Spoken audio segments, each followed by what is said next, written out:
السلام علیکم دوستو، میں ہوں محمد خورشید خان، اردو ادب کی جانب سے آج آپ کے لیے ایک نیا ویڈیو لے کر حاضر ہوا ہوں جس کا عنوان ہے انشاء اللہ خاں انشاء اور رانی کیتکی کی کہانی۔ تو آئیے دوستو شروع کرتے ہیں۔ انشاء اللہ خاں انشاء کی ادبی زندگی کا آغاز شاعری سے ہوا۔ غزل گو شاعری کی حیثیت سے انشاء منفرد مقام رکھتے ہیں۔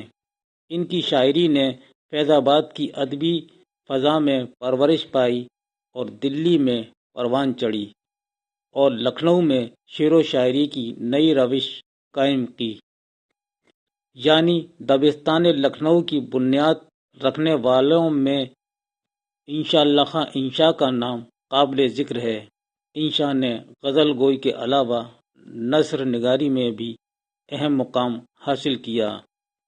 انشاء کا اصل نام سید انشاء اللہ خاں اور تخلص انشاء ہے۔ والد کا نام حکیم سید ماشاء اللہ خاں اور دادا کا نام حکیم سید نور اللہ خاں تھا۔ آپ کے بزرگ کا وطن نجف عراق تھا۔ بادشاہ شاہ فاروق سیر نے اپنے علاج کے لیے انشاء کے دادا حکیم سید نور اللہ خاں کو دلی بلوایا۔ اللہ کے حکم سے ان کے ہی علاج سے بادشاہ کو شفا ہوئی۔ اسی بنا پر آپ کے دادا کو بادشاہ نے خان بہادر کا خطاب دیا۔ انشاء کے والد اور دادا مشہور طبیب تھے۔ دلی اور لکھنؤ میں ان کی کافی شہرت تھی۔ اردو اور فارسی میں شعر کہتے تھے۔ دلی کی تباہی اور بربادی کے بعد مرشد آباد چلے گئے۔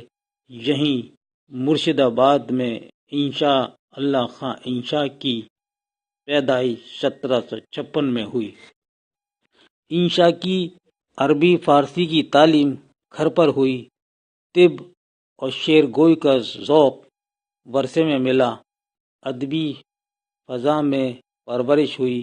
والد کے ساتھ فیض آباد میں رہے۔ فیض آباد سے بادشاہ شاہ عالم ثانی کے زمانے میں دلی آئے۔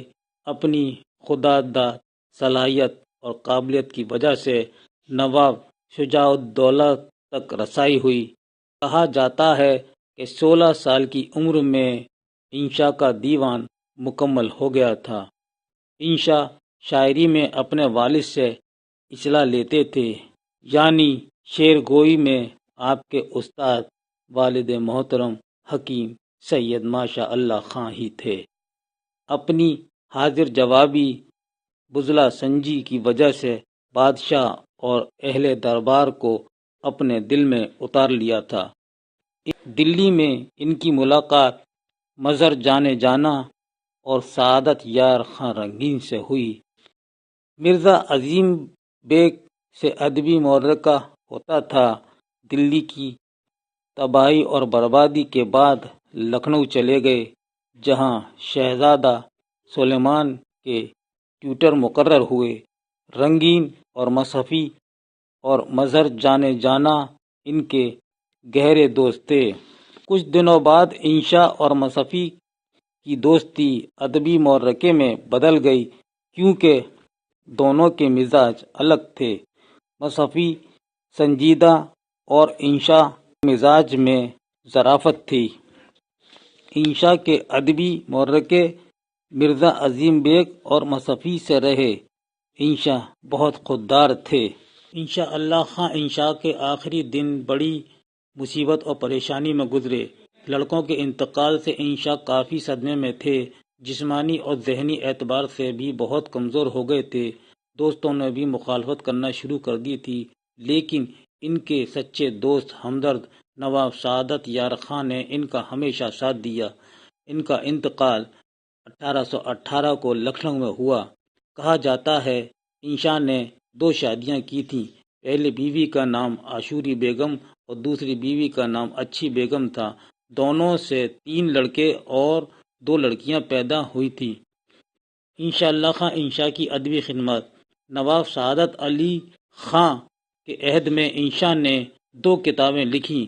نمبر 1 سلک گوہر اور رانی کیتکی کی کہانی۔ انشا شاعر بھی تھے اور نثر نگار بھی تھے۔ ان کے کلیات میں اردو دیوان غزلیات، فارسی دیوان، ریختہ دیوان، دیوان بے نقطہ، مثنویاں، رباعیات اور قصیدے وغیرہ شامل ہیں۔ نثر نگاری میں بھی انشا کی تصانیف یہ ہیں۔ نمبر 1 دریائے لطافت۔ انشا نے یہ پہلی کتاب دریائے لطافت نام سے فارسی زبان میں لکھی۔ یہ کتاب اردو زبان اور اردو صرف و نحو سے متعلق ہے۔ یہ کتاب 2 حصوں پر مشتمل ہے۔ اگر اس پر سوال آتا ہے کہ اردو زبان و قواعد کے متعلق انشا نے کون سی کتاب لکھی، تو اس کا صحیح جواب ہوگا دریائے لطافت۔ دوسری کتاب کی طرف چلتے ہیں، لطائف السادات۔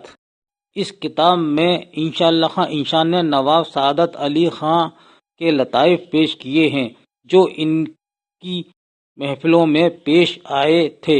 ان تمام لطائف کو یکجا کر کے لطائف السادات کے نام سے کتاب لکھی، یعنی یہ کتاب نواب سعادت علی خان کے لطائف کا مجموعہ ہے۔ تیسری کتاب سلک گوہر ہے۔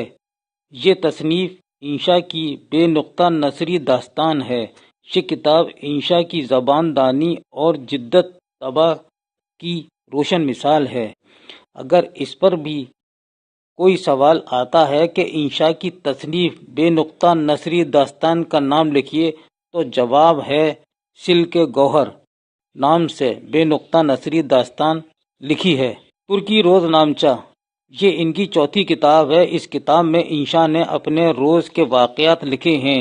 یہ روز نامچہ 1 ماہ اور 6 دن کے حالات پر مشتمل ہے۔ پانچویں کتاب جو اردو ادب اور ہندی ادب دونوں میں اپنا معیار رکھتی ہے، رانی کیتکی کی کہانی۔ یہ انشا کی مختصر تباہزاد داستان ہے جو 1803 میں لکھی۔ اس داستان کو انشا نے نواب حسین علی خان کی فرمائش پر لکھی۔ یہ داستان انشا کی زبان دانی اور جدت طرازی کا اعلیٰ نمونہ ہے۔ رانی کیتکی کی کہانی کی خوبی یہ ہے کہ ہندی اور اردو والے دونوں اسے اپنے ادب کا قدیم سرمایہ سمجھتے ہیں۔ اس کہانی کے بارے میں انشا نے دعویٰ کیا تھا کہ ایسی کہانی لکھوں گا جس میں غیر ملکی الفاظ عربی اور فارسی شامل نہ ہوں گے۔ انہوں نے اسے پورا کر دکھایا۔ اس خیال کو انشا نے اپنے دوست سے کہا تھا، لیکن ان کے ایک دوست نے خارج کر دیا۔ یہ بات انشا کو بہت ناگوار لگی اور اپنے اس دعوے کو بڑی خوش اسلوبی کے ساتھ کر کے دکھایا۔ رانی کیتکی کی کہانی کا خلاصہ۔ رانی کیتکی کی کہانی کے لیے سب سے پہلے اس کے کردار پر روشنی ڈالنی ہوگی۔ اس کے اہم کردار ہیں۔ کنور ادے بھان اس کہانی کا ہیرو ہے اور رانی کیتکی ہیروئن ہے۔ رانی کیتکی کی سہیلی کا نام مدن بان ہے جو اس داستان کا جاندار کردار ہے۔ کنور ادے بھان کے باپ کا نام سورج بھان ہے۔ دونوں کے ماں باپ اور گرو مہندر گر اس کہانی کا اہم کردار ہے۔ کسی ملک میں راجا سورج بھان رہتا تھا۔ اس کا بیٹا کنور ادے بھان ایک دن شکار کرنے کی غرض سے جنگل میں دور تک چلا گیا۔ جنگل میں ایک ہرن اس کو دکھائی دیتا ہے۔ اس کے پیچھے اپنا گھوڑا دوڑاتا ہے۔ پیچھا کرتے کرتے دور تک نکل جاتا ہے اور شام ہو جاتی ہے۔ وہ گھبرا کر ایک باغ میں جا پہنچتا ہے جہاں کچھ مہجبیں جھولا جھول رہی تھی۔ اس میں ایک حسین و جمیل جوان راجا جگت پرکاش کی شہزادی بھی بیٹھی تھی۔ اس پر ادے بھان کی ایک نظر پڑی۔ ادے بھان بھی خوبصورت نوجوان لڑکا تھا۔ دونوں ایک دوسرے کو دیکھتے رہے۔ رانی کیتکی ادے بھان کی خوبصورتی پر عاشق ہو جاتی ہے۔ اس طرح ایک ہی نظر میں رانی کیتکی اور ادیبان دونوں عشق میں گرفتار ہو جاتے ہیں۔ اب رانی کیتکی اپنی سہیلی مدن بان سے ادیبان کی محبت کا ذکر کرتی ہے۔ مدن بان کے ذریعے دونوں کا عشق پروان چڑھتا ہے۔ جب ادیبان سے رانی کیتکی کی پہلی ملاقات ہوتی ہے تو وہ ادیبان سے پوچھتی ہے، اب تم اپنی کہانی کہو کہ تم کس دیش کے کون ہو؟ پھر دونوں نے ایک دوسرے کو عشق کی نشانی کے طور پر اپنی اپنی انگوٹھی پیش کی۔ جب اس محبت کی خبر ادیبان کے والدین کو پہنچتی ہے تو وہ ایک برہمن کے ہاتھ اپنے بیٹے کا پیغام رانی کیتکی کے والدین کو بھیجتے ہیں۔ رانی کیتکی کے والدین اس پیغام سے آگ بگولا ہو جاتے ہیں اور برہمن کو قید کر دیتے ہیں۔ ادیبان کے والد سورج بھان کو جب یہ معلوم ہوتا ہے کہ برہمن کو قید کر لیا ہے تو وہ اپنی تمام فوج لے کر راجا جگت پرکاش پر حملہ کر دیتے ہیں۔ جگت پرکاش یعنی رانی کیتکی کے باپ اس کا مقابلہ نہیں کر پاتے اور گھبرا کر اپنے گرو مہندر گر جو پہاڑ پر رہتا تھا بلا لیتے ہیں۔ یہ ایک جادوگر ہے۔ وہ بہت غصہ ہوتا ہے اور وہ اپنے 90 لاکھ چیلوں کے ساتھ آتا ہے اور اپنے جادو کے زور سے ادیبان، اس کے باپ سورج بھان اور اس کی ماں لچھمی کو ہرن اور ہرنی بنا کر جنگل میں چھوڑ دیتا ہے اور ان کی فوج کو پتھر کا بنا دیتا ہے۔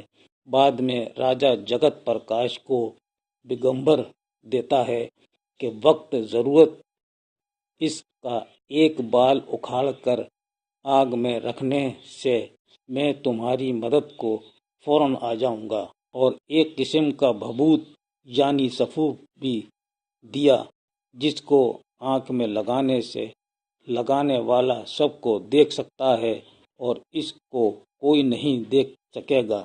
رانی کیتکی ادیبان سے ملنے کے لیے بہت بے چین رہتی ہے۔ اس کی سہیلی مدن بان اس کو سمجھاتی ہے۔ اس کے سمجھانے سے رانی کیتکی کو کچھ سکون ملتا ہے۔ پھر رانی کیتکی کسی نہ کسی طرح گرو مہندر گر کا دیا ہوا تھوڑا سا بھبوت اپنی ماں سے حاصل کر لیتی ہے اور اس کو اپنی آنکھوں میں لگا کر ادیبان کی تلاش میں نکل کھڑی ہوتی ہے اور جنگلوں کی خاک چھانتی ہے۔ جگت پرکاش اپنی اکلوتی بیٹی کی جدائی سے پریشان ہو کر رانی کیتکی کی سہیلی مدن بان کو اس کی تلاش میں بھیجتا ہے۔ دونوں کی جنگل میں ملاقات ہو جاتی ہے اور رانی کیتکی اپنی محبت کا حال لکھ کر مدن بان کے ہاتھ اپنے والد کو بھیجتی ہے۔ جگت پرکاش اس خط کو گرو مہندر کو دکھاتا ہے۔ وہ کنور ادیبان کو اپنا بیٹا مان لیتا ہے اور وعدہ کرتا ہے کہ میں خود کنور کو لے کر بیاہنے آؤں گا۔ گرو مہندر گر ادیبان اور ان کے والدین کو تلاش کرنے نکلتا ہے، مگر وہ تلاش کرتے کرتے بہت پریشان ہو جاتا ہے اور اپنے دوست راجا اندر سے مدد مانگتا ہے۔ راجا اندر اس کی مدد کو فوراً تیار ہو جاتا ہے۔ ایک رات جنگل میں راگ و رنگ کی محفل ہوتی ہے۔ جنگل کے تمام ہرن ہرنی گانے کی آواز سن کر جمع ہو جاتے ہیں۔ تب راجا اندر نے ایک جادو پڑھا ہوا پانی مہندر گر کو دیتے ہیں اور کہتے ہیں کہ اس کو ہرن اور ہرنی پر چھڑک دو۔